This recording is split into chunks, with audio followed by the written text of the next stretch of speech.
జగద్గురు బ్రహ్మర్షి పితామహ పత్రి సార్ ఆశీస్సులతో స్వర్ణమాల పత్రి అమ్మ ఆధ్వర్యంలో మరి మన senior pyramid master Shailaja madam గారికి వచ్చిన ఒక అద్భుతమైన విజన్ ద్వారా ఈ పత్రిజీ మహిళా చైతన్యం 3 సంవత్సరాల క్రితం ఆవిర్భవించబడిందండి. మరి అప్పటి నుంచి కూడా ప్రతిరోజు ప్రాతకాల ధ్యానం 3 గంటల నుంచి 6 గంటల వరకు ధ్యానము, 1 గంట సజ్జన సాంగత్యం, గురువులతో సాంగత్యం జరుగుతుందండి. అలాగే మరి ప్రతి ఊరూరా వెళ్ళి ఎవరైతే ప్రేమపూర్వకంగా ఆహ్వానిస్తున్నారో అక్కడికి వెళ్ళి 3 రోజులు వర్క్షాప్ చేయడం జరుగుతుందండి. ఆ 3 రోజుల వర్క్షాప్లో మరి మన పత్రి సార్ మనకి అందించిన 18 ఆదర్శ సూత్రాలు, 13 వ్యక్తిగత సూచనలు, నవవిధ ధర్మాలు, ధ్యాన నవరత్నాలు, వాక్క్షేత్రం ద్వారా పత్రి సార్ మనకి ఏ సత్యాన్ని అయితే అందించారో ఆ సత్యాన్ని అందించడం, బోధించడం జరుగుతుందండి. అంటే పత్రి సార్ అందించిన సరి అయిన ధ్యానము, సరి అయిన వాక్కు, సరి అయిన ఆహారము, సరైన జీవన విధానము, ఎలా అయితే మనం జీవించాలో అని పత్రి సారు పదే పదే సత్యాన్ని చూడండి, సత్యంలో జీవించండి అని ఏదైతే చెప్పేవారో ఆ సత్యాన్ని అందరికీ అందించడం జరుగుతుందండి. మరి వీలైన వాళ్ళందరూ కూడా ఎక్కడ వర్క్షాప్ జరిగినా అక్కడ పాల్గొనవలసిందిగా కోరుకుంటున్నామండి. అలాగే ప్రతి సంవత్సరం కూడా మన రాజమండ్రిలో మహాశివరాత్రికి 7 రోజుల పాటు పత్రిజీ మహిళా చైతన్య సుదర్శన చక్ర యాగం జరుగుతుందండి. మరి అందరూ కూడా గమనించగలరు. థ్యాంక్ యూ అండి. థ్యాంక్ యూ వెరీ మచ్ అండి. మాస్టర్ గారిని ప్రేమపూర్వకంగా ఆహ్వానిస్తున్నాము. ఓకే. థ్యాంక్ యూ అండి. ఓకే మాస్టర్స్, ఒక 2 minutes మెడిటేషన్ చేసి బాబాజీని ఇన్వైట్ చేసుకుందాము. హాయిగా కూర్చుందాం. వేళ్ళలో వేలు పెట్టుకుందాము. కాళ్ళు 2 క్రాస్ చేసుకుందాము. సహజంగా జరుగుతున్న శ్వాసను గమనిద్దాం.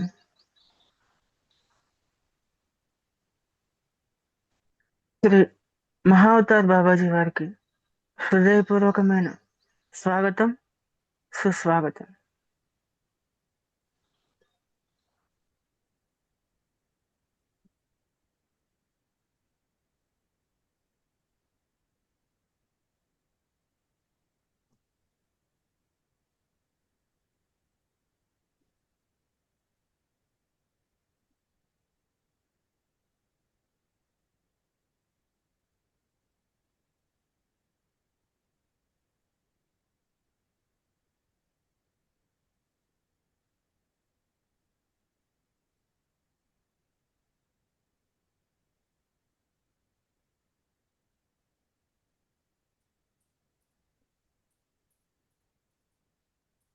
శ్వాస మీద ధ్యాస.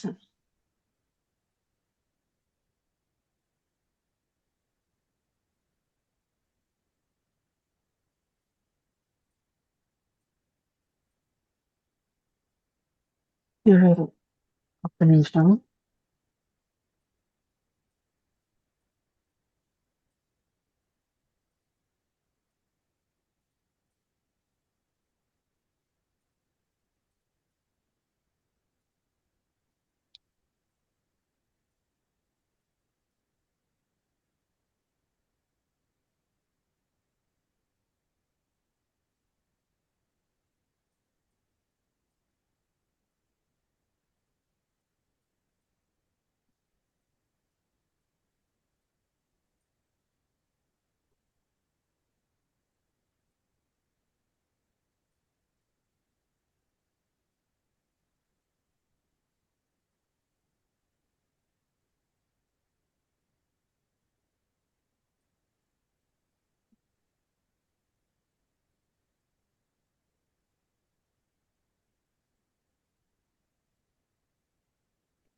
ఎవరి 10 సెకండ్లు శ్వాస మీదనే ధ్యాస.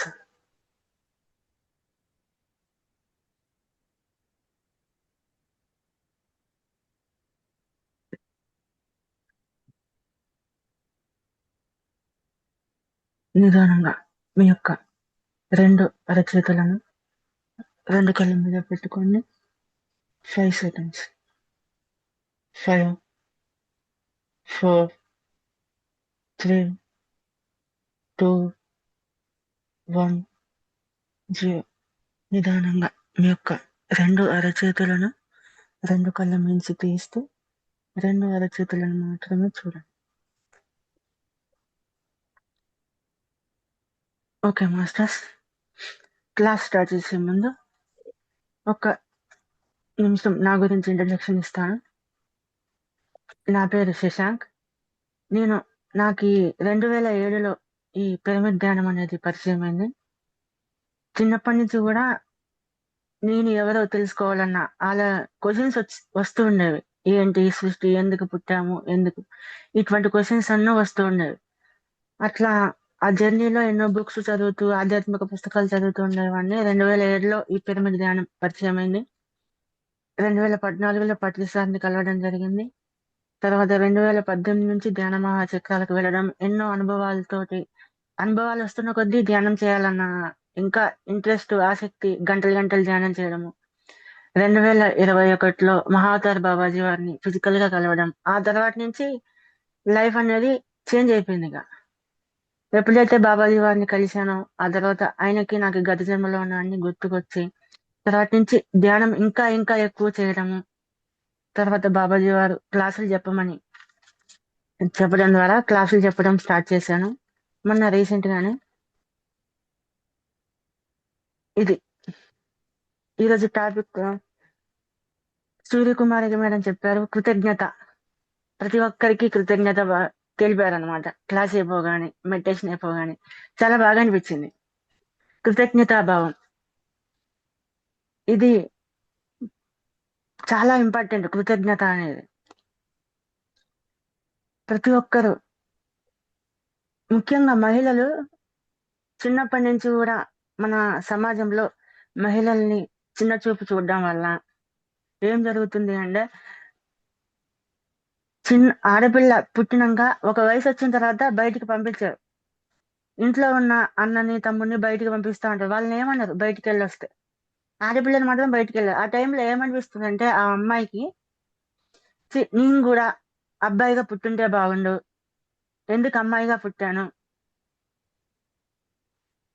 నేను కూడా అబ్బాయిలాగా పుట్టుంటే మంచిగా బయటికి వెళ్ళేవాడిని, తిరిగేవాడిని, ఇష్టం వచ్చినట్టు ఫ్రెండ్స్ తో ఆడుకునేదాన్ని అన్న భావన వచ్చేస్తుంది. దానివల్ల ఏమవుతుంది అంటే వాళ్ళు స్త్రీ జన్మని వ్యతిరేకిస్తున్నారు. వాళ్ళ యొక్క జన్మని వాళ్ళు వ్యతిరేకించడం వల్ల, ఆ వ్యతిరేక భావం వల్ల వాళ్ళ యొక్క శక్తి అనేది, వాళ్ళలోని స్త్రీ తత్వాన్ని వ్యతిరేకించడం వల్ల వాళ్ళలో స్త్రీ తత్వం అనేది మసకబారిపోతా ఉంది. ఆ ఎనర్జీ అనేది బ్లాకేజ్ అయిపోతా ఉంది. దానివల్ల వాళ్ళకి హెల్త్ ప్రాబ్లమ్స్ వస్తా ఉన్నాయి. పీరియడ్స్ ప్రాబ్లమ్స్ వస్తా ఉంటాయి, గర్భసంచి ప్రాబ్లమ్స్ వస్తూ ఉంటాయి, స్త్రీకి సంబంధించిన హెల్త్ ప్రాబ్లమ్స్ అన్ని వాళ్ళకి వస్తా ఉంటాయి. ఎందుకు అంటే వాళ్ళ యొక్క తత్వాన్ని, వాళ్ళ యొక్క జన్మని వ్యతిరేకించడం వల్ల. ఎదుటి వాళ్ళతో పోల్చుకొని నేను అలా పుట్టింటే బాగుండు, ఈ ఈ అమ్మాయిగా పుట్టడం వల్ల నాకు ఇన్ని కష్టాలు వచ్చినాయి, అసలు ఆడదానిగానే పుట్టకూడదు, అమ్మాయిగా అసలు పుట్టకపోయింటే బాగుండు, మొగాడిగా పుట్టుంటే ఎంత బాగుండేదో, ఎంత స్వేచ్ఛగా ఉండేదాన్నో, హాయిగా తిరిగేదాన్ని, ఎవరికి ఏ సమాధానం చెప్పక్కర్లేదు, ఎలా జరిగినా ఎవరు నన్ను ఏమనేవాళ్ళు కాదు, స్వేచ్ఛ ఉండేది అనుకుంటారు. కానీ ఫ్రెండ్స్, ఇక్కడ మనము ప్రతి ఒక్కరము కూడా జన్మ తీసుకునే ముందు ఈ జన్మను మనమే ఎంచుకొని వస్తాము. అమ్మాయిగా పుట్టాలా, అబ్బాయిగా పుట్టాలా, మనమే నిర్ణయించుకొని వస్తాం ఇక్కడికి. మనం నిర్ణయించుకొని వచ్చిన ఈ జన్మని మనం ఇక్కడ భూమి మీద జన్మ తీసుకున్న తర్వాత మనం మర్చిపోతాము. మర్చిపోవడం వల్ల ఇటువంటి సంఘటనలన్నీ జరుగుతా ఉన్నాయి. ఈ మనము మన యొక్క జన్మకు కృతజ్ఞతా భావంతో ఉండాలి. మనం ఏదైతే పాఠాలు నేర్చుకోవడానికి డిజైన్ చేసుకొని వచ్చామో ఆ శరీరాన్ని మనం డిజైన్ చేసుకున్నాము. ఈ శరీరం ఏ విధంగా ఉండాలి, నేను అమ్మాయిగా ఈ ఫలానా కుటుంబంలో జన్మించాలి, ఫలానా పరిస్థితులు నాకు ఏర్పడాలి, నేను ఈ విధమైన పాఠాలు నేర్చుకోవాలి, కాబట్టి దానికి తగ్గ పరిస్థితులు ఉన్న కుటుంబం ఎంచుకుంటాము, దానికి తగ్గ వ్యక్తులను ఎంచుకుంటాము, ఆ విధమైన ఎన్విరాన్మెంట్ ఉన్న సమాజము, ఆ ప్లేస్ ఎక్కడుందో చూసుకొని ఆ పర్టికులర్ ప్లేస్ లో వాళ్ళకి జన్మించే విధంగా డిజైన్ చేసుకొని వస్తాము. వచ్చాక మర్చిపోతాము. వాళ్ళు తిడుతున్నారు, కొడుతున్నారు, నన్ను ఈ విధంగా హింసిస్తున్నారు, నాకు స్వేచ్ఛ ఇవ్వట్లేదు, బయటికి వెళ్ళనివ్వట్లేదు అని మనం మర్చిపోయి మనం ఆ విధంగా మన స్త్రీతత్వాన్ని మనం ద్వేషిస్తూ ఉంటాం. మనం ప్రతి ఒక్కరము కూడా లైఫ్ అనేది ముందుగానే డిజైన్ చేసుకుంటాము. ఇప్పుడు మనకి త్రేతాయుగంలో రాముల వారు వనవాసం వెళ్ళడం జరిగింది. ఎందుకు? కైకేయి మాత కోరిన కోరిక వల్ల. కైకేయి మాత మీద మనకు కోపం వస్తా ఉంటది. కైకేయి ఇట్లా ఎందుకు చేసింది? మంచి రాముణ్ణి అడవుల పాలు చేసింది, కొత్తగా పెళ్ళైన వ్యక్తిని అడవుల పాలు చేసింది, చిన్నప్పటి నుంచి రాజభోగాలు అనుభవించిన వ్యక్తిని రాముణ్ణి అడవుల పాలు చేసింది, తన కొడుకుని రాజ రాజసింహాసనం మీద కూర్చోబెట్టడానికి అని మనకు తెలుసు.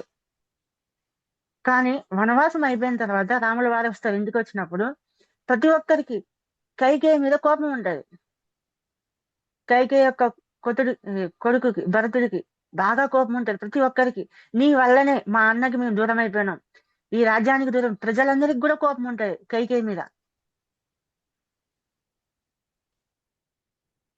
రాముల వారు వచ్చినప్పుడు కైకేయి మాత ఎంతో దుఃఖిస్తా ఉంటే తన దగ్గరికి వెళ్తారు. అందరూ ఆమెని దూషిస్తూ ఉంటే కూడా దగ్గరకు వచ్చి, నేను ఈ జన్మలో నేను అత్యంత కృతజ్ఞతుని, నాకు అత్యంత ఇష్టమైన వాళ్ళు, నాకు నేను ఎంతో కృతజ్ఞతలు తెలపాలనుకుంటే హృదయపూర్వకంగా నా జీవితం మొత్తం కూడా ఈ జీవిత కృతజ్ఞతా భావం మొత్తం లోపల నుంచి నా కృతజ్ఞతలకు అర్హురాలు ఎవరు అంటే నా జీవితం మొత్తం మీద కైకేయి అని చెప్తారు. కైకేయి మాత వల్లనే నా జీవితం సఫలమైంది, అందుకని కృతజ్ఞతలు చెప్తారు అన్నమాట రాముల వారు. వాళ్ళు ముందుగానే అక్కడ డిజైన్ చేసుకొని రావడం జరిగింది ఆ లోకంలో. రాముల వారు అడవులకు వెళ్ళడము, మనం ఎవరైతే డిజైన్ చేసుకొని వస్తామో, మనకు కష్టాలు పెడతారో మన జీవితంలో, వాళ్ళు మన లోకంలో ఉన్నత లోకవాసుల్లో, ఆ లోకంలో మన సన్నిహితులు, మన కుటుంబ సభ్యులు, మన స్నేహితులే మనకి ఆ డిజైన్ కి మనకి సహాయం చేస్తారనమాట. మనల్ని అత్యంతగా ప్రేమించే వ్యక్తులే మనల్ని ఈ జన్మ తీసుకున్నప్పుడు మనల్ని అత్యంతగా కష్టపెట్టడం జరుగుతూ ఉంటది. ఎవరైనా మన జీవితంలో మన కుటుంబంలోనే మనల్ని బాగా వేధిస్తున్నారు, కోప్పడుతున్నారు, మనం బాధ పెడుతున్నారు అంటే వాళ్ళు ఉన్నత లోకంలో మన ఆత్మీయులు, మన స్నేహితులు, మన ఎంతో దగ్గర వాళ్ళు అయితేనే మనల్ని బాధ పెట్టగలుగుతారు. మనం ఒక డిజైన్ చేసుకొని వస్తాము, ఈ జన్మలో నేను బాధాకరమైన జీవితాన్ని అనుభవించాలి, ఆ బాధ నుండి నేను జ్ఞానాన్ని పొందాలి, నా సొంతమైన వాళ్ళు, నేను సొంత అనుకున్న మా అమ్మ నాన్న, మా చెల్లి, మా అన్న, లేకపోతే నా భార్య, నా భర్త నన్ను బాగా బాధ పెడుతూ ఉండాలి, ద్వేషిస్తూ ఉండాలి, కానీ నేను ఆ బాధ నుంచి నేను జ్ఞానాన్ని పొందాలి. ఆ బాధ నుండి నేను చెల్లించిపోకుండా దానిని యాక్సెప్ట్ చేస్తూ వాళ్ళని ప్రేమిస్తూ నేను జ్ఞానాన్ని పొందాలి. ఆత్మ యొక్క పరిణితి కోసము ఆ విధంగా డిజైన్ చేసుకుంటాము. కైకేయి మాత ఆ విధంగా రాముల వారిని అడవులకు పంపించకపోతే రామాయణం జరిగి ఉండేదా? అట్లా అంతమంది రాక్షసుల్ని వధించేవాడా? రావణాసురుని యొక్క వధ జరిగేదా? లోకాన్ని పీడించే రావణాసురుని అంతం జరిగేది అసలు? కైకేయి మాత ఆ విధంగా చేయడం వల్లే రాముల వారు అడవులకు వెళ్ళడం జరిగింది. వనవాసంకి వెళ్ళడం వల్ల రావణాసురుడు సీతామాతని అపహరించడం జరిగింది. ఇదంతా కూడా డిజైన్ లో భాగము. ప్రతి ఒక్కటి కూడా అందరూ అనుకుంటారు, ఈ జీవితంలో ఇన్ని కష్టాలు వచ్చినాయి నాకు, నేను ఏ జన్మలో ఏ పాపం చేసినో, ఎంతో పాపం చేసినా కాబట్టి నాకు ఈ జన్మలో ఈ రోగం వచ్చింది, నా జీవితం ఇంత కష్టభరితం అయిపోయింది, అందరూ నన్ను హింసిస్తా ఉన్నారు, ఈ జీవితంలో నేను ఇన్ని బాధలు పడుతున్నాను అని అనుకుంటా ఉంటారు. మాస్టర్స్, ఇక్కడ మనం గమనించాల్సింది 90 to 99% వరకు కూడా ప్రతి ఒక్కటి కూడా మనం కర్మ వల్ల ఏర్పడిన శిక్ష అనుకుంటున్నాం, అవి నిజంగా కర్మ శిక్షలు కాదు. మనం అనుభవాలు పొందడం కోసం, అనుభవ జ్ఞానాన్ని పొందడం కోసం మనము డిజైన్ చేసుకొని వచ్చింది. ఇంకా ఏం జరిగిందంటే మనకి ఈ డార్క్ ఫోర్సెస్ వాళ్ళు ఉన్నారు కదా, ఈ కర్మ సిద్ధాంతాన్ని ఏం చేశారంటే వాళ్ళు ఒక శిక్షా వ్యవస్థగా మార్చడం జరిగింది. అసలు కర్మని ఆత్మ ఎందుకు ఎంచుకుంటుంది? జీవాత్మ ఒక అనుభవ పాఠాన్ని, ఒక అనుభవ జ్ఞానాన్ని పొందడం కోసం ఎంచుకుంటుంది. మనం ఒక పని చేస్తే ఏదైనా మనం ఇప్పుడు ఫర్ సపోజ్ ఈ ఈ జీవితంలో మనం మన సన్నిహితులు, మనం అత్యంతగా ప్రేమించే వ్యక్తులు, మన తల్లిదండ్రులే కావచ్చు, లేకపోతే మన భర్త, భార్య, మన పిల్లలు ఎవరో ఒకరు మరణించారనుకుందాం. ఏ జన్మలో ఏ కర్మ చేశానో ఈ జన్మలో నేను వీళ్ళని కోల్పోయాను అనుకుంటాం సాధారణంగా. అందుకే ఈ జన్మలో నాకు ఈ శిక్ష పడింది, దేవుడు నాకు ఈ శిక్ష వేశాడు అని మనం అనుకుంటూ ఉంటాం. వాస్తవానికి అక్కడ ఏం జరుగుతుంది అంటే ఆత్మ అది డిజైన్ చేసుకొని వస్తుంది. ఈ జన్మలో నాకు నా జీవితంలో నేను అత్యంతగా ప్రేమించే వ్యక్తి, సన్నిహితమైన వ్యక్తి నా జీవితం నుంచి వైదొలగాలి, డైవర్స్ అవడమా, లేకపోతే దూరం అయిపోవడమా, లేకపోతే మరణించాలో ఆ డిజైన్ చేసుకొని వస్తాం. దానికి తగ్గ వ్యక్తులని మనం డిజైన్ చేసుకుంటాం. సోల్ ఒప్పందాలు జరుగుతాయి. ఆ వ్యక్తికి మనకి డిజైన్ చేసుకొని వస్తాం మన సన్నిహితులతోనే, మన స్నేహితులతోనే ఆ లోకంలో ఒప్పందం చేసుకొని వస్తాం. ఇక్కడికి వచ్చాక ఏం జరుగుతుంది? ఆ వ్యక్తితో మనకి ఎంతో అనుబంధం ఏర్పడుతుంది, ప్రేమ ఏర్పడుతుంది, ఎంతో సన్నిహితంగా. వాళ్ళు లేకపోతే నేను లేను, నేను లేకపోతే వాళ్ళు లేనట్టుగా. నా కొడుకుతో కావచ్చు, భార్యతో కావచ్చు, భర్తతో కావచ్చు, ఎవరితోటైనా సరే బాగా అనుబంధాన్ని ఏర్పరచుకుంటాము. ఎంత అనుబంధం అంటే మనం అన్ని షేర్ చేసుకుంటూ ఉంటాం. వీళ్ళే నా జీవితం, మన లోకం అన్నట్టు జీవిస్తూ ఉంటాం. సడన్ గా ఒక రోజు ఏమవుతుందంటే వాళ్ళు మన జీవితం నుంచి వెళ్ళిపోవడం జరుగుతుంది. అప్పుడు మనం ఎంతో దుఃఖానికి లోనవుతూ ఎంతో బాధపడుతాం. ఆ టైంలో ఏం జరుగుతుంది? మనం ఎంతో దుఃఖపడుతూ ఉంటాం. ఆ టైంలో బాధకు లోనవుతూ ఉంటాం. నా జీవితంలో ఇది ఎందుకు జరిగింది అనే క్వశ్చన్ వేస్తాం. నేనే పాపం చేసిన? అంతా మంచి చేశాను కదా, నేను ఎవరికి ఏం అన్యాయం చేయలేదు, కానీ నాకు ఎందుకు ఇలా జరిగింది? నా జీవితంలో ఈ వ్యక్తి ఎందుకు వెళ్ళిపోయారు? నేను ఏం చేశాను అని క్వశ్చన్ చేసుకుంటూ ఉంటాము. ఎంతో మంది ఆధ్యాత్మిక గురువులను అడుగుతూ ఉంటాము, గుళ్ళోకి వెళ్తూ ఉంటాము. ఎవరో ఒక పెద్దగా వాళ్ళ స్వామీజీలాగా కనిపిస్తే వాళ్ళని అడుగుతూ ఉంటాం. ఒక టైంలో ఏం జరుగుతుందంటే మనం ఒక ఆధ్యాత్మిక గురువు, మంచి గురువు కనపడతారు. వాళ్ళని క్వశ్చన్ చేస్తాం. సార్ నాకు ఈ జీవితంలో ఇలా జరిగింది, మా అబ్బాయి ఇలా చనిపోయారు, లేకపోతే మా భర్త ఇలా అయిపోయారు, ఈ విధంగా చెప్తాం, మన బాధను చెప్పుకుంటాం. అప్పుడు ఏం చేస్తారంటే వాళ్ళు మనకి ధ్యానాన్ని చెప్తారు. ఇలా ధ్యానం చేయండి అమ్మా, తెలుసుకోండి, కూర్చుంటే ఆ వ్యక్తులతో మనం కనెక్ట్ అయ్యి వాళ్ళని మనం అడగచ్చు, అసలు ఎందుకు వచ్చారు, ఎందుకు మన జీవితాల నుంచి వెళ్ళిపోయారు, వాళ్ళతో మనం మాట్లాడగలుగుతాము అని చెప్పి మనల్ని ధ్యానం గురించి చెప్పి ధ్యానంలో కూర్చోబెడతారు 3 గంటలు 4 గంటలల్లా. అలా కూర్చోబెట్టినాక మనం సోల్ అనేది ఆ సోల్ తో కనెక్ట్ అయ్యి ఎవరైతే మన జీవితాల నుంచి వెళ్ళిపోయారో వాళ్ళతో కనెక్ట్ అవుతాము, వాళ్ళతో మాట్లాడతాము. ఎందుకు నాయన, ఎందుకు వెళ్ళిపోయావు, నీకేం అన్యాయం చేసింది, ఎందుకు వెళ్ళిపోయావు, నాతో ఉండొచ్చు కదా, మనం ఎందుకు వెళ్ళిపోయావు అని అడుగుతాం. అప్పుడు డిజైన్ అయిన మనం ఉన్నత లోకంలో మనం చేసుకున్న సోల్ డిజైన్ మొత్తం కూడా మనం చెప్పి గుర్తు చేయడం జరుగుతుంది. జీవితం అంటే ఇది, ప్రతి ఒక్కరం కూడా భూమి మీదకి ఈ విధంగా జన్మ తీసుకోవడానికి వస్తాము. ప్రతి ఒక్కరి లక్ష్యం కూడా ఆధ్యాత్మికంగా ఉన్నతంగా ఎదగడానికి, జ్ఞానోదయం పొందడానికే భూమి మీద జన్మ తీసుకుంటాము, అనుభవ జ్ఞానాన్ని పొందడానికి. అందులో భాగంగానే మనం కూడా సోల్ ఒప్పందం చేసుకొని భూమి మీదకి రావడం జరిగింది. ఇది మన ఆత్మ పరిణితిలో భాగంగా జరుగుతుంది అని మొత్తం అన్ని ఎక్స్ప్లెయిన్ చేస్తారు. ఆ తర్వాత మనకి జ్ఞానోదయం వస్తుంది, మనం ధ్యానం చేస్తాము, ధ్యాన ప్రచారం చేస్తాము, మొత్తం ధ్యానంలోకి వస్తాము, శాకాహారం చేస్తాం, శాకాహార ప్రచారాలు. ఈ విధంగా మన ఆత్మ ఉన్నతి అనేది పెరుగుతూ ఉంటుంది. ఆ విధంగా జర్నీ జరుగుతుంది. ఆ విధంగా మనం సోల్ డిజైన్ చేసుకొని వస్తా ఉంటాం. అది మనకి గుర్తు లేక మనం ఎందుకు జరిగిందో అని బాధపడతాము. వీళ్ళు లేకపోతే నేను లేను అని సూసైడ్ చేసుకునే దాకా వెళ్తూ ఉంటారు. మనం అక్కడ క్వశ్చన్ చేయాలి, ఈ జీవితంలో నాకు ఎందుకు ఈ కష్టం వచ్చింది అని క్వశ్చన్ చేసి ధ్యానంలో కూర్చోవాలి. ధ్యానంలో కూర్చుంటే మనకు క్లారిటీ వస్తుంది. ఆహా, ఈ ఈ దీన్ని నేనే ఎంచుకొని వచ్చాను, ఈ విధంగా ఈ పాఠాన్ని నేర్చుకోవడానికి. ఈ ధ్యానంలోకి రావడానికే మనం ఈ కష్టాలన్నీ మనం ఏర్పరచుకుంటూ ఉంటాము. ఈ కష్టాలు వచ్చినప్పుడు కూడా మనము స్థిమితంగా ఉండాలి. మనకు ఏదైనా కష్టం వచ్చినప్పుడు, బాధ వచ్చినప్పుడు, దుఃఖం వచ్చినప్పుడు, ఆర్థిక ఇబ్బందులు కలిగినప్పుడు, జీవితంలో ఏదైనా ఇబ్బంది కలిగినప్పుడు మనం ఏమైతాం? మన మెంటల్ స్థితి, మానసిక స్థితి అనేది కోల్పోతూ ఉంటాం.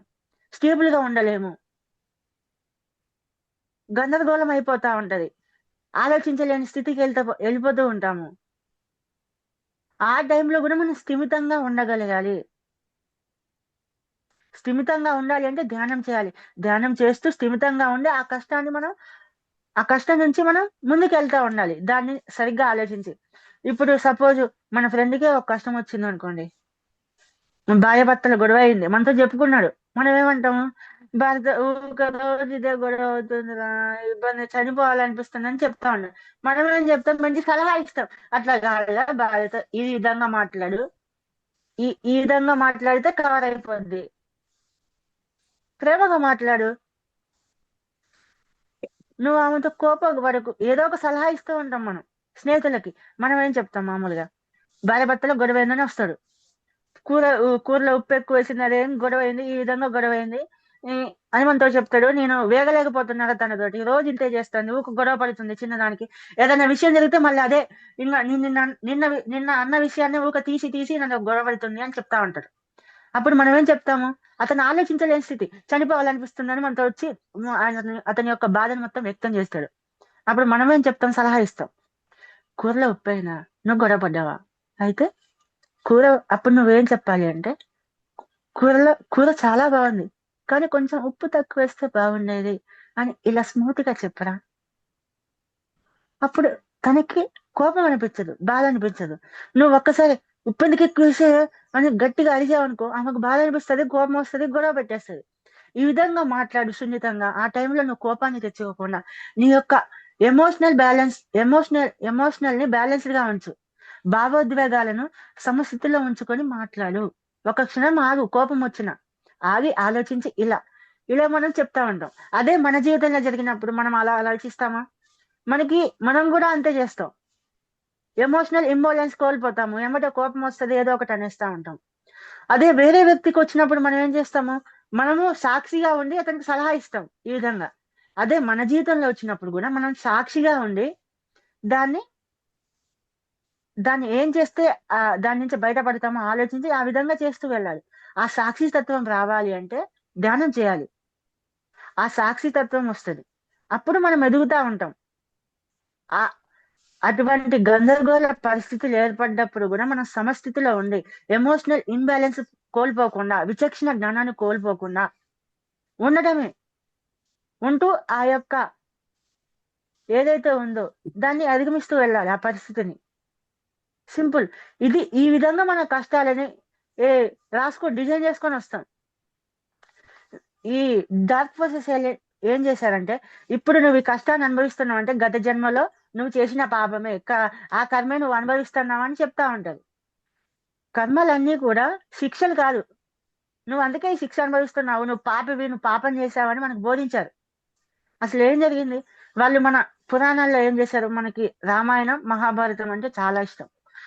రాముణ్ణి బాగా ఇష్టపడతాము, కృష్ణుని బాగా ఇష్టపడతాము, రామాయణం మహాభారతాలు బాగా వింటూ ఉంటాము, సినిమాలలో చూస్తూ ఉంటాము, సీరియల్స్ చూస్తూ ఉంటాము. అందులో మెయిన్ గా మనం చూసినప్పుడు అందులో రెండు మెయిన్ కథలు ఒకటి ఉంటాయి, బాగా ఫేమస్ అయింది. రామాయణంలో రాముల వారు వాలిని చెట్టు చాటు నుంచి బాణం వేసి చంపారు.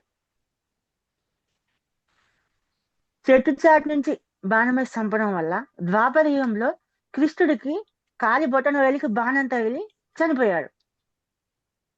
ఆ జన్మలో రాముడు ఆ విధంగా దొంగచాటున ఆ విధమైన కర్మ చేయడం వల్ల ద్వాపర యుగంలో కృష్ణుడిగా జన్మ తీసుకున్నప్పుడు అతను ఆ కర్మను అనుభవించాడు, బాణం తగిలి చనిపోయాడు అని మనకి రామాయణ మహాభారతాలు ఎగ్జాంపుల్ గా చెప్తా ఉంటారు అక్కడ. అది మనం విన్నప్పుడు చూసినప్పుడు మనకేమనిపిస్తుంది?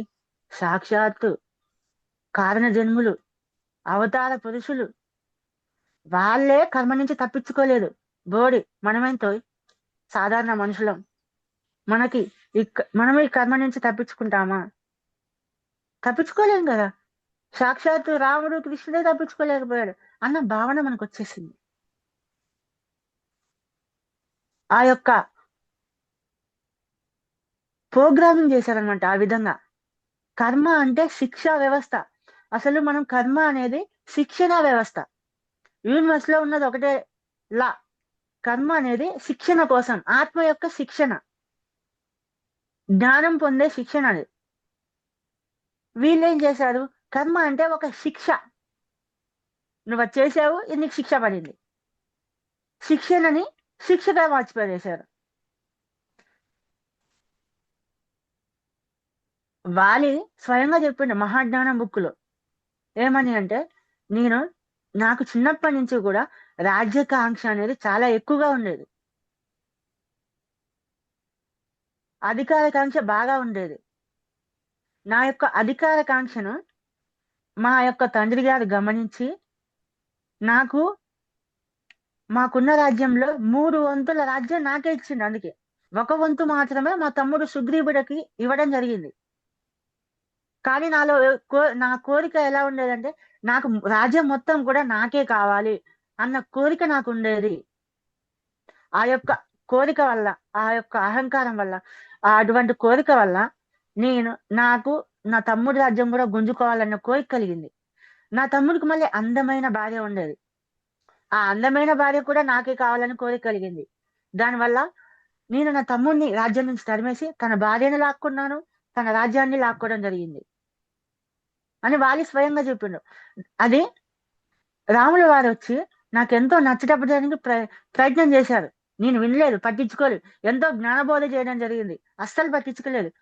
తప్పనిసరి పరిస్థితుల్లో రాముల వారు ఇంకా నాతో యుద్ధం చేయడం జరిగింది. ఎంత తీవ్రంగా యుద్ధం చేశారంటే, యుద్ధంలో నేను ఓడిపోయాను. యుద్ధంలో ఓడిపోయినప్పుడు ఇంకా కింద పడిపోయాను, దెబ్బలు బాగా గాయాలు తగిలి కింద పడిపోయాను, అలసిపోయి ఇక ఓడిపోయాను. ఆ టైంలో హనుమంతుల వారు, సుగ్రీవుల వారు, మా అతని యొక్క భార్య, వాళ్ళ ముగ్గురు వచ్చి నాకు బోధించడం జరిగింది, సత్యాన్ని తెలియజెప్పడం జరిగింది.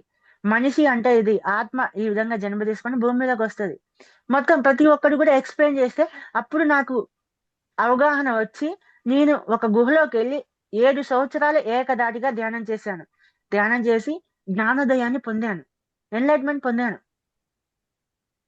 ఆ టైంలో రాముల వారు నన్ను చంపలేరు, ఆయన క్లియర్ గా చెప్పారు. రాముల వారు వాలిని చంపకపోతే ఇక్కడ ఏం జరిగింది, అసలు వాలిని చంపనేలేదు.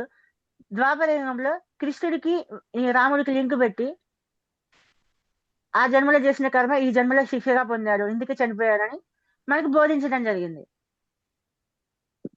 అదేంటి, వాళ్ళకి ఈ ఎదుటి వ్యక్తి శక్తిని హరించే శక్తి ఉంది కదా, ఎదుటి వ్యక్తి ఎవరైనా నేరుగా వస్తే అతని యొక్క సగం శక్తిని ఇతను లాక్కుంటాడు కదా. అందువల్ల రాముల వారి చెట్టు చాటు నుంచి ఎదురుగా రాకుండా చెట్టు చాటు నుంచి బాణం వేసి చంపారు కదా అని డౌట్ వస్తుంది మనకి. ఎదుటి వ్యక్తిని లాక్కునే శక్తి అంటే, తన ముందుకు వచ్చిన యోధుడిని అతను ఏం చేసేవాడంటే కోపానికి, బాధకి గురి చేసేవాడు అనమాట. ఎమోషనల్ గా బ్యాలెన్స్ తప్పేలాగా చేసేవాడు వాలి. ఆ విద్యలో అతను ఆరితేరున్నాడు. తన ముందుకి ఎవరైతే వస్తాడో యుద్ధం చేసే వీరుడు, అతన్ని తిట్టేవాడు, బాగా బాధ పెట్టేవాడు, కోపానికి గురి చేసే విధంగా మాట్లాడేవాడు. ఆ మాటలు ఎంత దారుణంగా ఉంటాయంటే, బూతులు రకరకాలుగా హింసించేవాడు, నపుంసకుడు, కొజ్జా అని విధమైన మాటలు మాట్లాడుతూ వాళ్ళలో కోపాన్ని తెప్పించడం, బాధను కలిగించడం, ఇలా ఎమోషనల్ గా బ్యాలెన్స్ తప్పేలాగా చేస్తా ఉంటాడు. చేసినప్పుడు ఎమోషనల్ గా మనం ఎప్పుడైతే బ్యాలెన్స్ తప్పడమో మన యొక్క ఆరా శక్తి మొత్తం తగ్గిపోతుంది, మన శక్తిహీనులం అయిపోతాం. దాన్ని అతను అవకాశంగా తీసుకొని వాళ్ళ మీద దాడి చేసి గెలిచేవాడు. రాముల వారి ఎన్లైట్మెంట్ ఆత్మపరంగా ఉన్నతంగా ఎదిగిన ఆత్మ కదా, ఎన్లైట్మెంట్ పొందిన ఒక ఆత్మ, అతను ఎంతో ఉన్నత ఆత్మ. అతను నిర్గుణ స్థితిలో ఉండేవాడు. అతను యుద్ధం చేసేది అతని కోసం కాదు, ధర్మం కోసం చేస్తా ఉండేది. సాక్షిభూతంగా ఉండి యుద్ధం చేసేవాడు.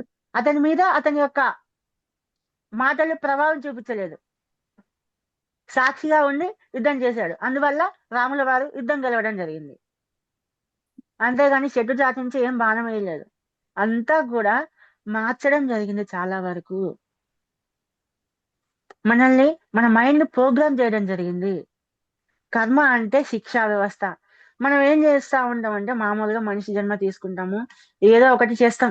జన్మ తీసుకున్నప్పుడు ఎన్నో పాపాలు చేస్తాము, ఒక జన్మలో ఎన్నో రకాలుగా చేస్తాము, చనిపోతాము, ఆత్మ పైకి వెళ్తా ఉంటది. వెళ్తుంటే అక్కడ ఏం జరుగుతుంది? భూమి పైకి మనం ఉన్నత లోకాలకి వెళ్ళడానికి ట్రై చేస్తా ఉంటాం.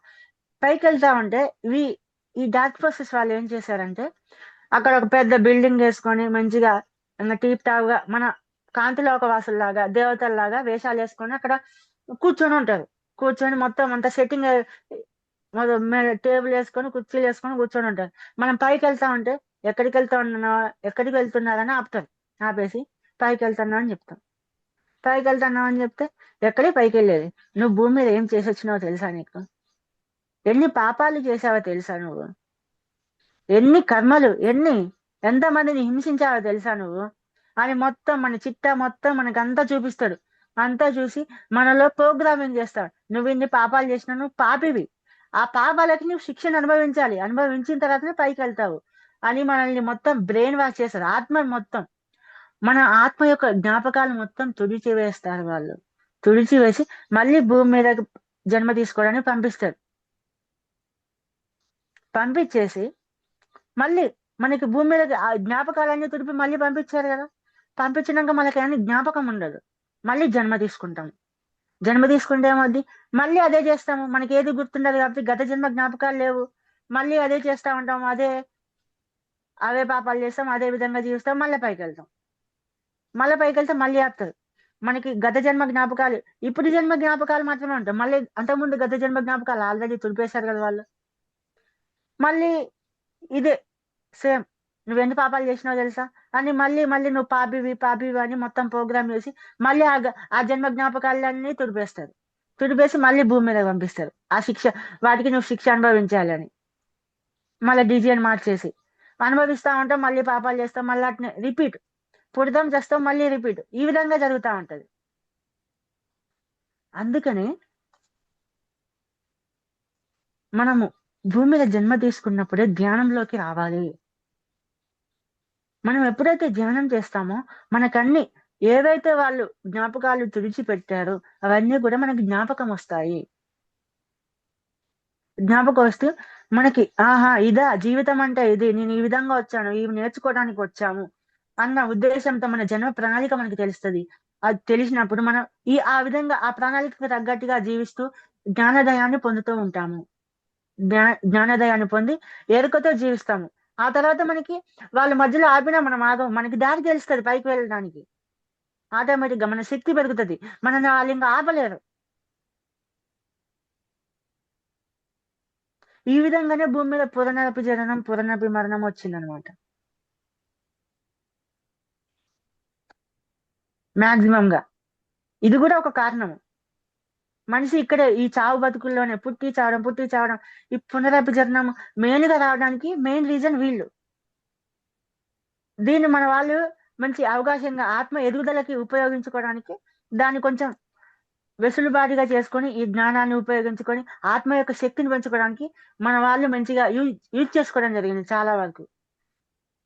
ఇది వాళ్ళు మనని ఇక్కడ బంధించడానికి ఉపయోగించినప్పుడు మన వాళ్ళు దీన్ని వాళ్ళు బంధించడానికి ఉపయోగించిన దీంట్లో కూడా జ్ఞానాన్ని పొందొచ్చు, దీని ద్వారా ఇంకా ఎక్కువ జ్ఞానాన్ని పొందొచ్చు అని మన వాళ్ళు ప్లాన్ చేసుకున్నారు.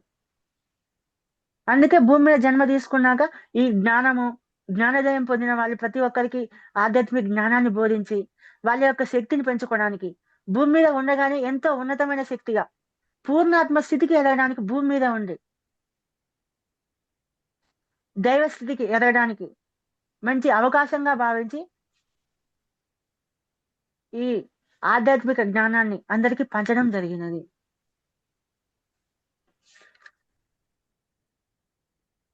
మనము ఈ జన్మ తీసుకున్నందుకు మనం ఈ శరీరాన్ని తీసుకుంటాము, ఈ జన్మని తీసుకుంటాము, ఈ తల్లిదండ్రులను ఎంచుకొని వస్తాము భూమి మీదకి. ప్రతి ఒక్కరిని వాళ్ళు మనకి కష్టాలనే కలిగించచ్చు, బాధనే కలిగించవచ్చు, ఏదైనా కావచ్చు.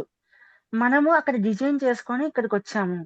ఇక్కడికి వచ్చినాం వాళ్ళందరం కూడా మనం సోల్ డిజైన్ లో భాగం ఇదంతా కూడా. వచ్చినప్పుడు మనం వాళ్ళకి ఎలా ఉండాలి? కృతజ్ఞతా భావంతో ఉండాలి. ఎంతో కృతజ్ఞత. మనం ఈ శరీరాన్ని జన్మ తీసుకొని వచ్చినాం, డిజైన్ చేసుకున్నాం. ఈ ఈ యొక్క స్త్రీ శరీరాన్ని మనం డిజైన్ చేసుకున్నాము, స్త్రీగా జన్మ తీసుకున్నాము, ఈ అనుభవ జ్ఞానాన్ని పొందుతున్నాము. ఇప్పుడు మనకి ఈ జ్ఞానం వచ్చింది మన జీవితంలోకి. ఇంత జ్ఞానాన్ని పొందుతున్నాము అంటే ఈ శరీరము సహకరించే బట్టే కదా. ఈ శరీరానికి మనం కృతజ్ఞతా భావంతో ఉండాలి. ఈ యొక్క స్త్రీ శరీరానికి, ఈ యొక్క పురుష శరీరానికి మనం కృతజ్ఞతగా ఉండాలి. ఈ శరీరాన్ని మనం వ్యతిరేకించకూడదు. ఈ శరీరాన్ని మనం ఎప్పుడైతే వ్యతిరేకిస్తామో, శరీర తత్వాన్ని వ్యతిరేకిస్తామో మనకి అనారోగ్య సమస్యలు వస్తాయి. ఈ శరీరాన్ని మనం ప్రేమించాలి, ప్రేమని తెలిపాలి, ఐ లవ్ యూ చెప్పాలి శరీరంలో ఉన్న ప్రతి ఒక్క భాగానికి. ఈ చేతికి లవ్ యూ చెప్పండి, ఎడమ చేతికి లవ్ యూ చెప్పండి, కళ్ళకి కృతజ్ఞతలు తెలపండి, ప్రేమను తెలపండి, ముక్కుకి నోరికి అనుభవించగలుగుతున్నాము. ఇవి లేకపోతే, ఇవి సహకరించకపోతే మనం అనుభవించగలుగుతామా ఈ భౌతిక ప్రపంచాన్ని? అనుభూతి చెందగలుగుతామా? ఈ భౌతిక ప్రపంచాన్ని అనుభూతి చెంది దాని నుంచి మనం జ్ఞానాన్ని పొందగలుగుతామా? మనం ఇప్పుడు లడ్డూ తింటాము, ఎంత తీయగా ఉంటుంది. ఈ లడ్డు ఇంత మధురానుభూతిని మనం ఎంత ఆస్వాదిస్తా ఉంటాము. ఆ టేస్ట్ ని మనం ఫీల్ అవుతున్నాము, అనుభూతి చెందుతున్నాము. ఆహా, ఆ యొక్క అనుభవాన్ని పొందుతున్నాము, ఆ జ్ఞానాన్ని పొందుతున్నాము. దానికోసం మనం ఈ శరీరానికి కృతజ్ఞతా భావంతో ఉండాలి. మన తల్లిదండ్రులకు కృతజ్ఞతా భావం ఉండాలి. ఈ శరీరాన్ని మనకు వాళ్ళు ఇచ్చారు, ఈ జీవితాన్ని మనకు వాళ్ళు ఇచ్చారు, ఈ శరీరాన్ని మనకి ఇచ్చారు. మన తల్లిదండ్రులకి, మన ఇంట్లో వాళ్ళకి, మన స్నేహితులకి, మన కుటుంబ తోటి వారికి, మన స్నేహితులందరికీ కూడా కృతజ్ఞతా భావంతో ఉండాలి. వాళ్ళ వల్ల మనం ఎంతో జ్ఞానాన్ని పొందుతున్నాము. మన యొక్క ఆత్మ ఎదుగుదల వారి ద్వారానే జరుగుతా ఉంది. మన పత్రికసారి చెప్తారు, సంసారంలోనే నిర్వాణం ఉంది అని. ఎందుకు చెప్పారు అంటే, సంసార జీవితం మనము సంసారంలో ఎన్నో కష్టాలు, బాధలు అనుభవిస్తూ, రెండు పడవల మీద కష్టం వస్తుంది, సుఖం వస్తుంది, రెండింటిని అనుభవిస్తూ ఉంటాము. కష్టం వచ్చినప్పుడు సార్ ఏం చెప్తారు, కష్టం వచ్చినప్పుడు కృంగిపోకూడదు, సుఖం వచ్చినప్పుడు పొంగిపోకూడదు, రెండింటిని బ్యాలెన్స్ చేస్తూ వెళ్ళాలి. ఇక్కడ ఏం జరుగుతుంది అంటే, మనకి సాధారణంగా మన బాడీలో ప్రధానమైన 3 నాడులు ఉంటాయి. ఈడ, పింగళ, సుషుమ్న నాడులు. ఈ ఈడనాడి చంద్రనాడి అంటాం దాన్ని, పింగళ నాడి సూర్యనాడి అంటాం. ఈ 2 నాడులలో ఎనర్జీ అనేది జరుగుతూ ఉంటుంది. మనం సాధారణంగా మనకి ఎలా ఉంటుంది అంటే, ఈ ఇడనాడి అనేది చల్లదనానికి సంబంధించింది, సూర్యనాడి అనేది రైట్ సైడ్ ఉంటుంది. అది శక్తికి సంబంధించింది. ఉష్ణపరంగా ఉంటుంది, వేడిగా ఉంటుంది శక్తి. ఇప్పుడు మనకు జలుబు చేసినప్పుడు, నార్మల్ గా జలుబు చేసినప్పుడు ఈ లెఫ్ట్ సైడ్ ఉన్న ముక్కు నుంచి గాలి ఇడనాడి యాక్టివేట్ ఎక్కువగా ఉన్నట్టు. సాధారణంగా ఒక్కొక్కసారి ఈ రైట్ సైడ్ ఈ పింగళ నాడి యాక్టివేట్ ఉన్నప్పుడు ఇటు నుంచి గాలి ఎక్కువగా శ్వాస తక్కువ వస్తా ఉంటది. ఇలా 2 విధాలుగా జరుగుతూ ఉంటది. 2 సమానంగా వచ్చినప్పుడు, శ్వాసలు అనేవి 2 ముక్కుల నుండి శ్వాస సమానంగా ఉన్నప్పుడు, అప్పుడు శ్వాసక్రియ అనేది సుషుమ్న నాడిలో జరుగుతూ ఉంటది. మనం ధ్యానం చేస్తూ ఉంటాం. ధ్యానంలో ఏం జరుగుతుందంటే, మన యొక్క శ్వాస అనేది సుషుమ్నలో జరుగుతూ ఉంటది, శక్తి ప్రవాహము. మనం ఇప్పుడు ఈ ఎమోషనల్ గా బ్యాలెన్స్ తప్పుతూ ఉంటాము. జీవితంలో వచ్చే కష్టాలు కావచ్చు, బాధలు కావచ్చు, ఏదైనా కావచ్చు. అలా మనం ఎమోషనల్ బ్యాలెన్స్ తప్పినప్పుడు ఏమవుతుందంటే, ఈ శ్వాస అనేది ఇన్బ్యాలెన్స్ అవుతూ ఉంటుంది. మనము ఈ శ్వాసని ఈ ఎమోషనల్ బ్యాలెన్స్ తప్పకుండా ప్రతి క్షణము సమస్థితిలో ఉండి, నిర్గుణ స్థితిలో ఉండి బ్యాలెన్స్ చేస్తూ వెళ్ళినప్పుడు ఏమవుతుంది అంటే, శ్వాస సమానంగా వస్తుంది, సుషుమ్నగా జరుగుతూ ఉంటుంది శక్తి ప్రవాహము. అప్పుడు మన కుండలిని శక్తి జాగృతం అవుతుంది.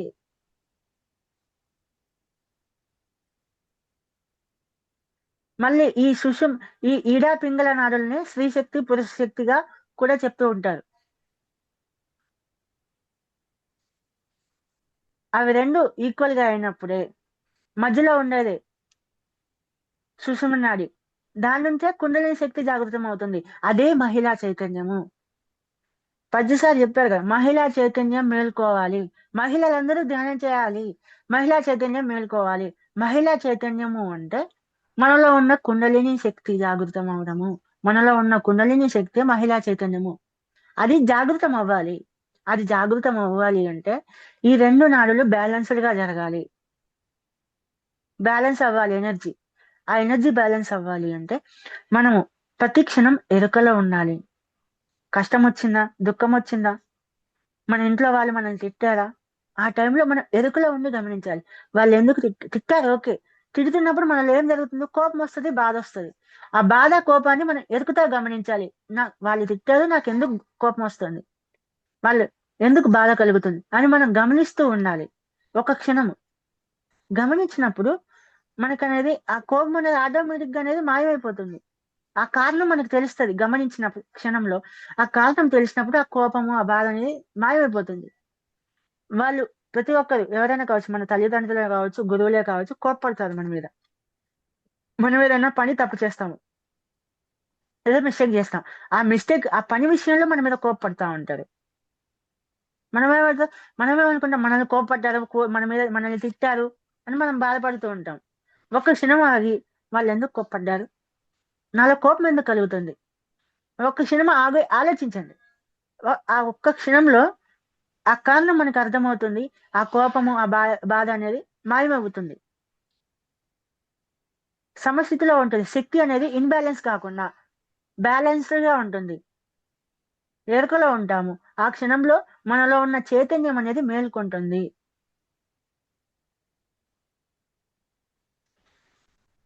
ఇంకా మనం మన యొక్క జన్మను వ్యతిరేకించడం వల్ల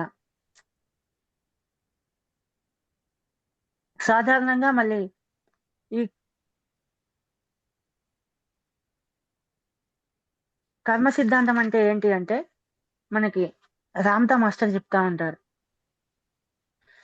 రామ్తా అనేది మన ఏంటి అంటే మన ఆలోచన అనేది ఉంది కదా, ఏదైతే ఉందో మనం అసలైన కర్మ సిద్ధాంతం, మన ఆలోచనల యొక్క భావోద్వేగాల ఫలితమే కర్మ. మన ఆలోచనల ద్వారా భావోద్వేగానికి లోనవుతూ ఉంటాం. ఆ భావోద్వేగాల ఫలితమే కర్మ. అంటే రామ్తా ప్రకారం ఏంటిదంటే ఆలోచన అనేది మన చైతన్యం నుండి వచ్చే ఒక సంకల్పం అన్నమాట. మన చైతన్యం ద్వారా ఒక ఆలోచన సంకల్పం రూపంలో బయటకు వస్తుంది. కానీ ఆ ఒక్క ఆలోచన మాత్రమే కర్మను సృష్టించదు. ఆ ఆలోచనకి ఎప్పుడైతే ఈ భావోద్వేగం అనేది తోడవుతుందో, ఫీలింగ్ అనుభూతి తోడవుతుందో, ఆ ఆలోచన ఒక శక్తివంతమైన తరంగంగా మారుతుంది. అప్పుడు మన ఆలోచన మన భావోద్వేగము రెండు కలిసి ఒక అనుభవంగా తయారవుతాయి. మనం ఒక ఆలోచనతో ఒక భావోద్వేగాన్ని అనుభవించినప్పుడు ఆ అనుభవం మన ఆత్మలో, మన సోల్లో, అందులో నిక్షిప్తం అవుతుంది, స్టోర్ అవుతుంది. ఆ అనుభవం నుండి మనం జ్ఞానాన్ని పొందనంత వరకు ఆ భావోద్వేగం అనేది ఒక భారం లాగా ఆత్మను అంటి పెట్టుకొని ఉంటుంది. ఆ భావోద్వేగాన్ని మళ్ళీ మళ్ళీ అనుభవించాలనే తపన లేదా ఆ భయమే మనల్ని మళ్ళీ మళ్ళీ అదే పరిస్థితుల్లోకి నెడుతూ ఉంటుంది. అదే కర్మ. మన జీవితంలో ఇప్పుడు అనుభవిస్తున్న సుఖం కావచ్చు, దుఃఖం కావచ్చు, ఏదైనా కష్టం కావచ్చు, మనం గతంలో కలిగించుకున్న ఒక ఆలోచన మరియు భావోద్వేగం యొక్క ఫలితమే. మనం పద్మసారి చెప్తారు, we create our own reality. మన వాస్తవానికి మనమే సృష్టికర్తలము. మన రామ్తా మాస్టర్ అదే చెప్పారు, సేత్ మాస్టర్ అదే చెప్పారు, మన ప్రదీప్ సార్ కూడా అదే చెప్పారు. మన జీవితానికి మనమే సృష్టికర్తలము. ఇప్పుడు సింపుల్ గా ఒక కథ చెప్తాను. ఆ కథ ద్వారా మనకి చాలా ఈజీగా అర్థమవుతుంది ఈ కర్మ అనేది.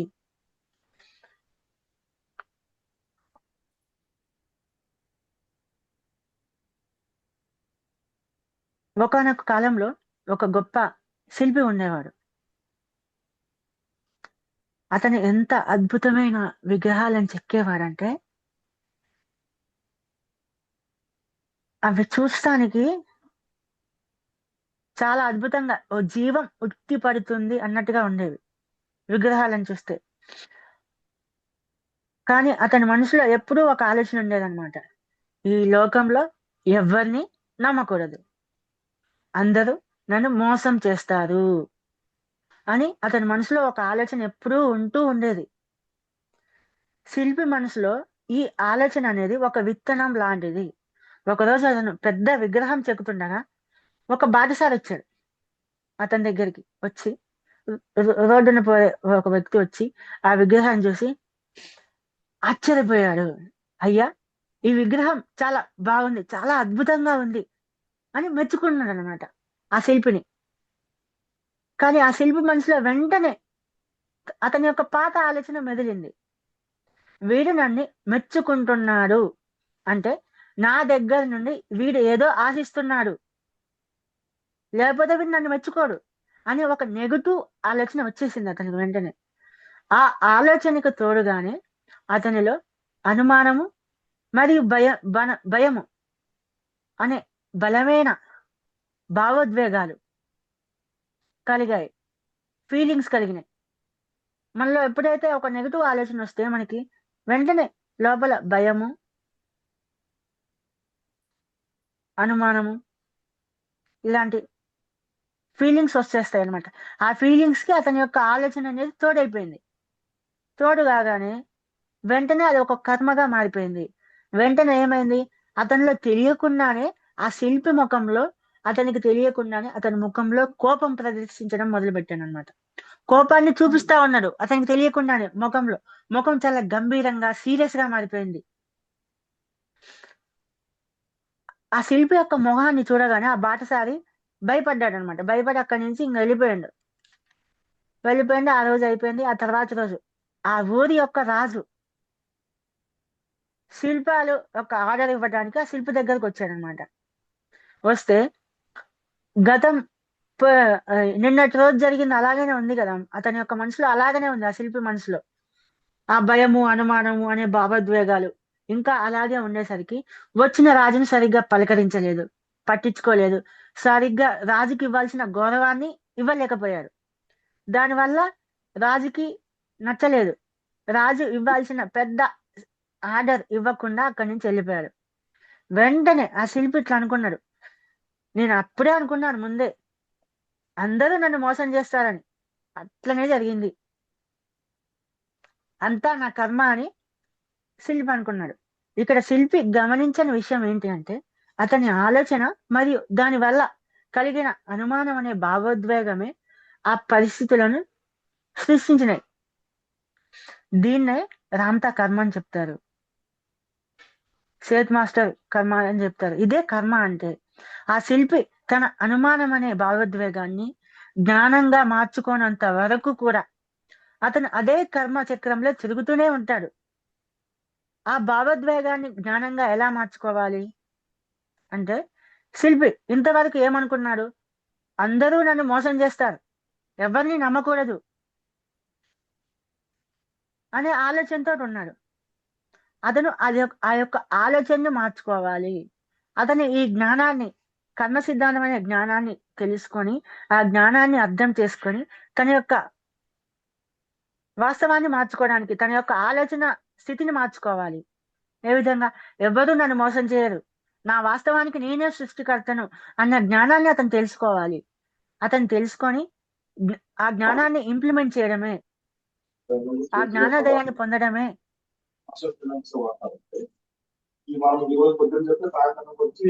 ఆ కర్మ చక్రం నుంచి బయటపడటము.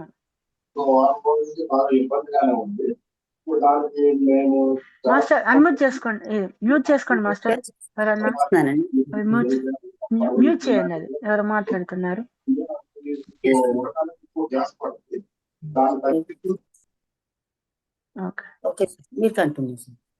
ఓకే, భగవద్గీతలో కూడా శ్రీకృష్ణుడు ఇదే చెప్పిండు, జ్ఞానాన్ని దగ్ధ కర్మాణం అంటే జ్ఞానం ద్వారానే కర్మ అనేది దగ్ధమవుతుంది. మన ప్రతిసారి కూడా ఇదే చెప్పినాను, బ్రహ్మ జ్ఞానం ద్వారా కర్మ అనేది దగ్ధమవుతుంది. మనకి ఎప్పుడైతే బ్రహ్మ జ్ఞానం వస్తుందో కర్మ సిద్ధాంతం అనేది ఇంకా లేదు, ఉండదు, అది మన మీద పని చేయదు అని చెప్పడం జరిగింది. ఏమిటయ్యా ఆ బ్రహ్మ జ్ఞానం అంటే, ఏమిటయ్యా ఆ జ్ఞానం, అసలైన సత్యము అంటే, అసలైన కర్మ సిద్ధాంతం అంటే మొత్తం కారణం మరియు ఫలితము. మన వాస్తవానికి మనమే సృష్టికర్తలము. ఈ కర్మ అనేది మన జీవితానికి, మన జ్ఞానాన్ని పొందడం కోసం ఆత్మ డిజైన్ చేసుకొని వచ్చినదే ప్రతి ఒక్కటి కూడా. అంతేగాని కర్మ అనేది ఒక శిక్షా వ్యవస్థ కాదు అనే జ్ఞానాన్ని పొందడము, రాంతా విజ్ఞానాన్ని తెలుసుకోవడము, సేతు విజ్ఞానాన్ని తెలుసుకోవడము, పత్రిజీ యొక్క జ్ఞానాన్ని తెలుసుకోవడము, ఈ యొక్క జ్ఞానాన్ని పొందడమే, జ్ఞానాన్ని తెలుసుకొని దాన్ని ఇంప్లిమెంట్ చేసి అనుభవంలోకి తెచ్చుకోవడమే బ్రహ్మ జ్ఞానం పొందడము, ఎన్లైట్మెంట్ పొందడము. మన వాస్తవానికి మనమే సృష్టికర్తలం అనేది ఎప్పుడైతే తెలుస్తుందో అప్పుడు ఈ కర్మ సిద్ధాంతం, కర్మ అనే, ఇంతవరకు మనం కర్మ అంటే శిక్షా వ్యవస్థ అనుకున్నాం కదా, ఆ శిక్ష అనేది పోతుంది. కర్మ అంటే జ్ఞానం పొందడానికి ఆత్మ ఎంచుకున్న ఒక పాఠం అంతే.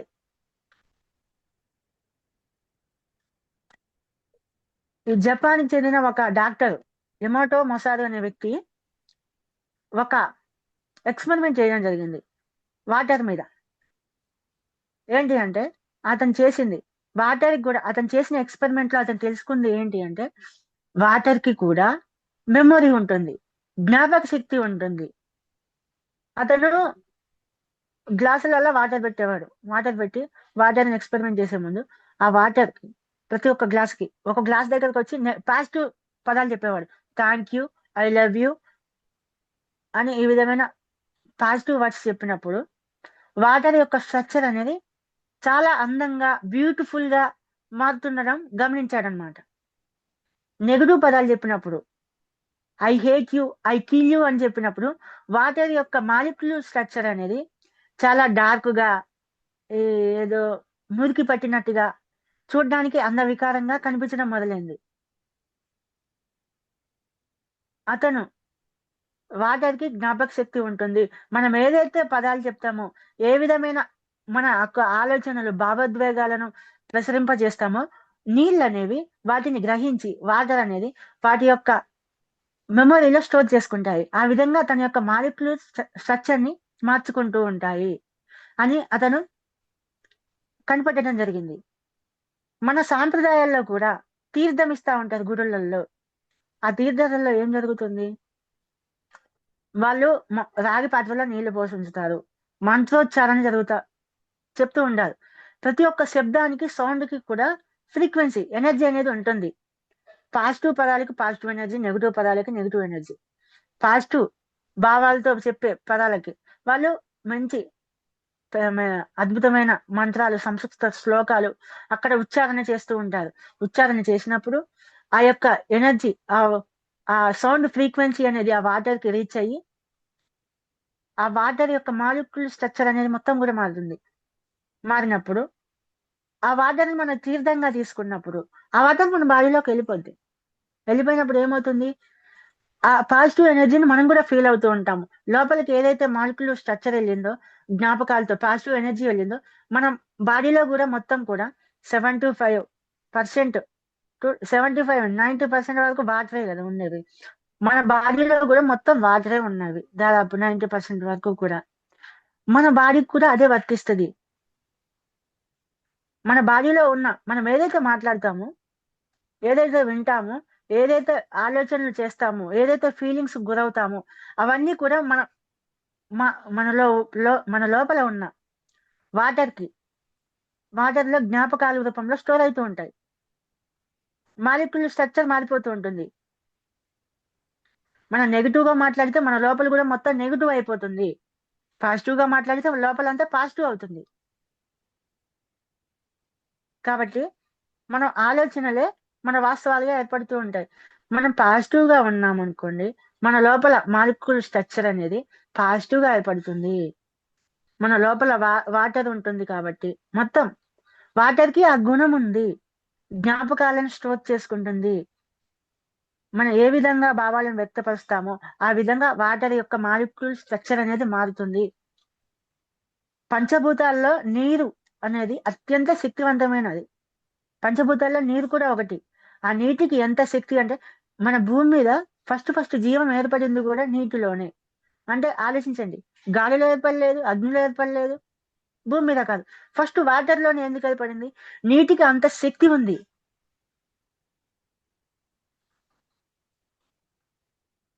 నీటికి ఉన్న శక్తి. మనం గంగా నదిలో స్నానం చేస్తాము, గోదావరిలో స్నానం చేస్తాము. ఎందుకు? పుష్కరాల సమయంలో ఆ వాటర్ లో ఎందుకు స్నానం చేస్తాము? వాటర్ అనేది ప్యూరిఫై చేస్తుంది, ఎనర్జీని క్లీన్ చేస్తుంది. వాటర్ కి ఆ ఎనర్జీ ఉంటది. మనం ఏదైతే ఎనర్జీని మన తాటిని పంపిస్తావో వాటర్ ఆ విధంగా చేంజ్ అవుతుంది. మన పురాణాల్లో చూపిస్తా ఉంటారు, సినిమాలలో, పాత సినిమాలలో, సీరియల్స్ లో చూస్తాము. ఋషిమునులు చేతిలో నీళ్లు పోసుకుంటారు, నీళ్లు పోసి శపిస్తా ఉంటారు, ఇట్లా చల్లుతా ఉంటారు. శపించేటప్పుడు గాని, ఆశీర్వదించేటప్పుడు గాని నీళ్ళని ఎందుకు ఉపయోగిస్తారు? వాటర్ కి ఆ మెమొరీ అనేది ఉంటుంది. మన వాళ్ళకి ఆ జ్ఞానం ఉంది. నీటికి వాళ్ళకి చెప్పేది చెప్తారు, మంత్రం చదివి వాళ్ళు చెప్పి వాళ్ళ మీద చల్లినప్పుడు ఏమవుతుంది? ఆ వాటరీలో ఉన్న జ్ఞాపకాలు, ఆ శక్తి అంతా కూడా వాళ్ళ బాడీలోకి ఇంప్లిమెంట్ అవుతుంది. ఇంప్లిమెంట్ అయిపోయి వాళ్ళ లోపల కూడా మొత్తం స్ట్రక్చర్ అంతా మారిపోతుంది. నెగిటివ్ గా మారిపోతా ఉంటారు. నెగిటివ్ గా అన్నప్పుడు పాజిటివ్ గా మారిపోతా ఉంటారు. వాటర్ అనేది మంచి కండక్టర్. మనం ఎప్పుడైనా నీళ్ళు తాగేటప్పుడు నీటికి ఐ లవ్ యూ చెప్పండి, థ్యాంక్ యూ అని పదాలు చెప్పండి లోపల నుంచి. ఆ భావాలు వ్యక్తీకరణ చేస్తూ తాగండి. అప్పుడు ఆ నీళ్లు మనం తాగినప్పుడు మన లోపల కూడా ఒక పాజిటివ్ ఫీలింగ్ వస్తుంది, ప్రేమ భావం ఉప్పొంగుతూ ఉంటుంది. ఆ జ్ఞాపకాలన్నీ కూడా మన లోపల ఉన్న వాటర్ తో కలిసిపోతాయి. మనం కూరలో కూడా వాటర్ పోస్తూ ఉంటాము. వాటర్ పోసేటప్పుడు ఆ వాటర్ కి I love you, thank you, I love you అని చెప్పండి. లోపల నుంచి చెప్పి 1 నిమిషం అలా చెప్పి అప్పుడు ఆ కూరలో, మనం చేసుకున్న చారులో కావచ్చు, అది నీళ్ళు పోయండి. అప్పుడు కూరకి వండే కూరకు చూడండి ఎంత టేస్ట్ వస్తుందో. బ్యూటిఫుల్, చాలా మంచి రుచి వస్తుంది కూరకు కూడా. ఎప్పుడూ కూడా పాజిటివ్ గానే మాట్లాడాలి. నెగటివ్ పదాలు అసలు వాడకూడదు. పదాలకి మన ఫీలింగ్స్ తోడవకూడదు. నెగటివ్ పదాలు మాట్లాడినప్పుడు మనం ఎవరినైనా తిడతాం మామూలుగా, కోపం వస్తుంది.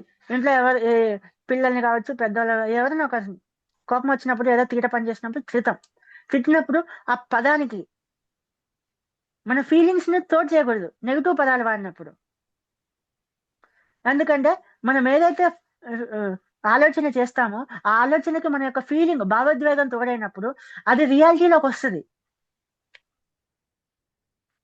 అరే నువ్వు బెదవా, నువ్వు మంచోడు కాదు, నువ్వు దున్నపోతు, నువ్వెందుకు పనికిరావు, ఈ విధమైన భావాలు మాటలు బయటికి అంటూ, నెగటివ్ మాటలు అంటూ మనము ఆ మాటలకి మన భావోద్వేగాన్ని ఎప్పుడు తోడు చేయకూడదు. ఎప్పుడైతే ఆ పదాలకి, ఆ ఆలోచనకి ఈ భావోద్వేగము హృదయం నుంచి ఆ భావోద్వేగాన్ని తోడు చేస్తామో అది రియాలిటీలోకి వస్తుంది. అది మన జీవితంలోకి వచ్చేస్తుంది అంటేనే. కాబట్టి ఎప్పుడు కూడా ఆ విధంగా మాట్లాడకండి. నెగటివ్ మాట్లాడేటప్పుడు నిర్గుణ స్థితిలో ఉన్న మాట్లాడండి. జస్ట్ ఏదో తిట్టామా, అసలు నెగటివ్ పదాలే వాడకూడదు. పాజిటివ్ మాట్లాడాలి. పాజిటివ్ గా మాట్లాడేటప్పుడు హృదయం నుండి ఫీలింగ్స్ తోటి మాట్లాడుతూ ఉండాలి. తప్పని పరిస్థితుల్లో నెగటివ్ మాట్లాడామనుకోండి, దానికి హృదయం నుండి ఫీల్ అవుతూ మాట్లాడకూడదు. మనం ఏదైతే అంటామో అది ఇంప్లిమెంట్ అవుతుంది, రియాలిటీలోకి వస్తుంది. We create our own reality. ఎప్పుడు కూడా మన ఆలోచనలకు భావోద్వేగం తోడవుతుందో, అది నెగిటివ్ కావచ్చు, పాజిటివ్ కావచ్చు, మన ఆలోచనకి మన ఫీలింగ్ తోడైందో అది రియాలిటీ అయిపోతుంది. ఓకేనా మాస్టర్స్? ఈ రోజుకి టైం అయిపోయింది. నెక్స్ట్ మిగతా క్లాస్ రేపు చెప్పుకుందాము, చాలా ఉంది. ఎవరికైనా ఏమైనా డౌట్స్ ఉంటే అడగండి మాస్టర్స్.